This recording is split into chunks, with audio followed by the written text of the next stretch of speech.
दोस्तों, क्या आप जानते हैं कि फलों में लगे स्टिकर्स का मतलब क्या होता है? या आपको ये तो पता ही होगा कि इंडियन रेलवे से अब पेंट्री कार यानी कि रसोई यान की सुविधा समाप्त होने वाली है, या फिर ये कि पब्लिक टॉयलेट्स नीचे से ओपन क्यों होते हैं। हेलो फ्रेंड्स, वेलकम टू अनजान फैक्ट्स। तो आज हम आपसे कुछ ऐसे ही इंटरेस्टिंग फैक्ट शेयर करने वाले हैं, तो आप वीडियो को अंत तक ज़रूर देखें। और अगर आपने अभी तक हमारे चैनल को सब्सक्राइब नहीं किया है तो बेल आइकन पर ज़रूर क्लिक करें। इससे हमारे आगे आने वाले वीडियोस की नोटिफिकेशन आपको मिलती रहेंगी। तो आइए स्टार्ट करते हैं कुछ फैक्ट्स। फर्स्ट फैक्ट है फलों में लगे स्टिकर्स। आपने देखा होगा कि मैक्सिमम लोगों को लगता है कि स्टिकर्स वाले फल बेस्ट क्वालिटी के होते हैं, पर बात ये है कि अगर फलों में लगे स्टिकर्स में 5 अंक हैं और ये 9 से स्टार्ट होते हैं तो वे नेचुरल फल हैं, यानी कि इन्हें नेचुरल तरीके से उगाया गया है। और अगर ये कोड 8 से स्टार्ट होता है तो ये जेनेटिकली मॉडिफाइड है, मीन्स आधा नेचुरल है। अगर किसी फल के स्टिकर्स में 4 डिजिट हैं, मतलब कि ये फल आर्टिफिशियल तरीके से कीटनाशक और बाकी केमिकल की हेल्प से उगाया गया है, और ये फल मार्केट में काफ़ी सस्ते भी मिलते हैं। तो दोस्तों, आगे से इन स्टिकर्स को नज़रअंदाज मत कीजिएगा। दोस्तों, क्या आपने कभी चेक में ओनली वर्ड्स का ध्यान दिया है? आखिर क्यों ये अमाउंट के लास्ट में ऐड किया जाता है? क्योंकि अगर हमें बैंक से 5 लाख भी निकालना हो तो हमें बैंक वाले के कहने पर इसे 5 lakhs ओनली लिखना पड़ता है। आखिर ऐसा क्यों? दरअसल ये ओनली वर्ड्स इसलिए लगाया जाता है ताकि इसके पीछे कोई और अमाउंट ऐड ना कर सके। आप इसे एग्जाम्पल से समझ सकते हैं। मान लीजिए आपको 15,000 निकालना है, तो आप चेक डिटेल में क्या लिखेंगे? 15,000। पर दोस्तों, इसे कोई भी आसानी से 15,999 कर सकता है। इससे फ्रॉड होने के चांसेस बढ़ जाते हैं, और इसी फ्रॉड को रोकने के लिए इस ओनली वर्ड्स का इस्तेमाल किया जाता है। फैक्ट नंबर 3, क्रिकेट का शौक तो अधिकतर लोगों को होता है, और आपने टीवी में मैच के दौरान या लाइव टेलीकास्ट में घास पर बने विज्ञापनों को जरूर देखा होगा। पर क्या आपको पता है कि ये कैसे बनाए जाते हैं? पहले के समय में तो ये एडवर्टाइजमेंट घास पर पेंट किए जाते थे। ब्रांड के लोगोस को एक्सटेंसिव और लोगों की हेल्प से इन्हें घास पर ही बनाया जाता था, और पेंट भी ऐसे किया जाता था कि ये 3D लगे। पर अब पेंट की जगह कंप्यूटर टेक्नोलॉजी ने ले ली। 3D मॉर्फिंग और कंप्यूटर ग्राफिक्स की हेल्प से इन्हें लाइव टेलीकास्ट में ऐड किया जाता है, और हमें लगता है कि ये घास पर ही बने हुए हैं, और इससे एडवर्टाइजमेंट आसान होता है और पेंट का खर्चा भी बच जाता है। क्या आप जानते हैं कि इंडियन रेलवे से पेंट्री कार गायब होने वाली है? जी हाँ, भारतीय रेल की चलती फिरती किचन अब लंबे समय तक नजर नहीं आएगी।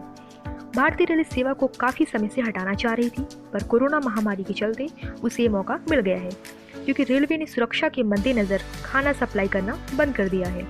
इससे रेलवे को ट्रायल का मौका मिल गया, और उन्होंने पेंट्री कार की जगह AC 3 tier का डब्बा ट्रेन में जोड़ दिया।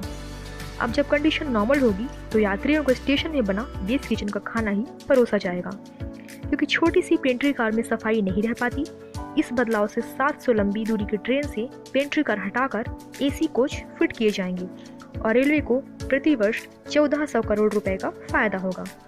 इसके अलावा AC कोचेस में अब कंबल, बेडशीट, पिलो वगैरह नहीं मिलेंगी, और जो भी इन्हें घर से लाना भूल जाए वे इन स्टेशन से खरीद सकते हैं। आपने शॉपिंग मॉल्स में देखा होगा कि पब्लिक टॉयलेट के दरवाजे नीचे तक बंद नहीं होते हैं, ये नीचे से खुले होते हैं। क्या आपने कभी सोचा है कि ऐसा क्यों होता है? तो आज हम आपको बताते हैं कि ये गैप्स टॉयलेट की सफाई को आसान बनाते हैं, क्योंकि ये टॉयलेट दिन भर बिजी रहते हैं, इसलिए ज़रूरी है कि ये सफाई कम से कम समय में हो जाए।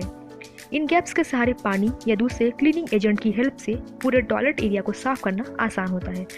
और इसके अलावा इस तरह के ओपन टॉयलेट में कोई शख्स अंदर गलत काम जैसे स्मोकिंग या कोई सेक्सुअल एक्टिविटी ना करे, इसलिए ये गैप्स रखे जाते हैं। और इमरजेंसी सिचुएशन में जैसे कोई इंसान या कोई बच्चा अगर अंदर फंस जाए या बेहोश हो जाए तो ये गैप्स उनकी हेल्प के लिए कारगर जरिया हो सकते हैं। फैक्ट नंबर 6, दोस्तों, एफिल टावर को तो आप जानते ही हैं, और हम में से लगभग सभी ने इसे टीवी में या इमेजेस में, या फिर शायद कुछ लोगों ने जाके भी देखा होगा कि ये बाहर से कैसा दिखता है।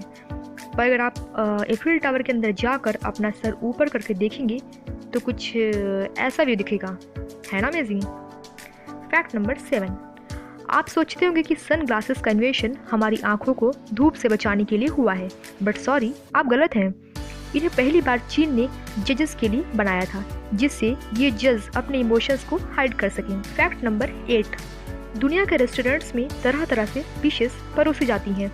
वहीं ताइवान के एक रेस्टोरेंट में टॉयलेट, कमोड जैसी सर्विंग ट्रेस और प्लेट्स में खाना परोसा जाता है। वहाँ की seats and chairs normal seats and chair ना होकर टॉयलेट शीट के शेप में होते हैं और वहाँ की सर्विंग ट्रेस एंड प्लेट्स भी टॉयलेट एंड कमोड के शेप में होती हैं। तो क्या आप ऐसे प्लेट्स में खाना पसंद करेंगे?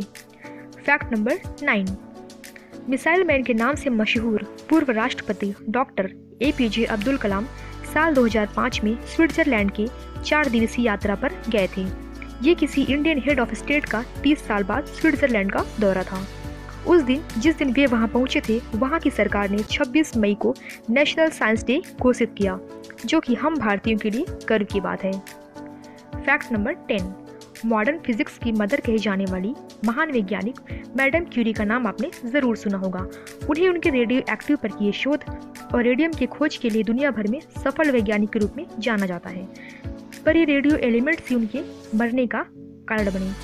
एक्सपोजर टू रेडियो एक्टिविटी की वजह से मेरी क्यूरी प्लास्टिक एनीमिया की बीमारी से ग्रसित हो गई और इस बीमारी ने उनकी जान लेकर ही छोड़ा।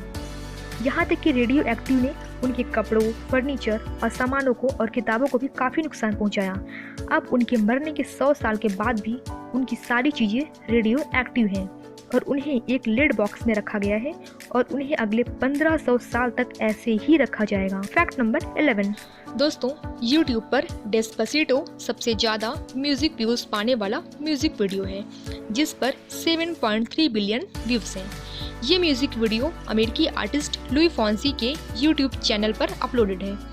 पर क्या आप जानते हैं कि इंडिया का वो फर्स्ट म्यूजिक एल्बम कौन सा है जिसने 1 बिलियन के आंकड़े को सबसे पहले छुआ?